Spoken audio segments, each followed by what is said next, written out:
पहिले ते व्हिडिओ खाली कमेंट करून सांगा ह्या भाजीचं नाव काय आहे? मित्रांनो इतकी यम्मी, टेस्टी आणि ना आगरी-कोळी लोकांमध्ये फेमस असणारी ही ड्राय फिशची रेसिपी आज तुमच्यासाठी घेऊन आलोय. भाकरी घावण्यांसोबत जी लागते खायला आय हाय हाय! सुरुवातीला कढईमध्ये तेल टाकताना बारीक चॉप केलेला कांदा टाकून परतवून घेतोय आणि मग त्यामध्ये चॉप केलेलं लसूण, थोडासा मिरची आणि अद्रक लसूणची पेस्ट असं टाकून मस्त मिक्स करून घेतोय, शिजवून घेतोय. मित्रांनो याच्यामध्ये थोडा मसाला टाकतोय, आगरी-कोळी मसाला थोडासा टाकतोय, काश्मीरी मिरची पावडर आणि हळद टाकतोय. हे मसाले मिक्स करून घेतोय. इथे बारीक चॉप केलेला टोमॅटो टाकतोय आणि तो पण मस्त परतवून घेणार. मित्रांनो मीठ इथे यूज नाही करणार, की जी ड्राय फिश आहे तिला ऑलरेडी मीठ असतं. मिठामध्ये सुकवली जाते.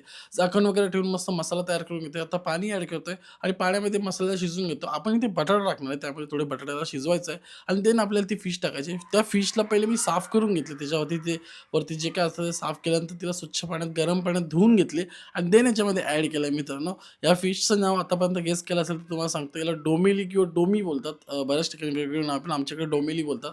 मित्रांनो असा मस्त ही फिश शिजलेली आहे आणि तिला जो वास येतो खायला आय हाय हाय! मित्रांनो याच्यात मी तांदळाचं पीठ टाकलं म्हणजे जेणेकरून रस्सा असा घट्ट होईल, लबलबीत होईल. थोडी कोथिंबीर टाकतो आणि मस्त असं सर्व्ह करणार आहे. मित्रांनो जी लागते चव खायला भाकरीसोबत इतकी मजा येते. आम्ही स्कूल टाईमला जेव्हा असतो तेव्हा सकाळी भाकरीसोबत अशा काही गोष्टी खायचो ना, ती मस्त तृप्त व्हायचो. आई किंवा आजी असायची ते बनवून द्यायची आणि इतकी मजेदार टेस्टी लागायची खायला. तुम्ही खाल्ली असेल तर कमेंट करून सांगा कशी लागायची?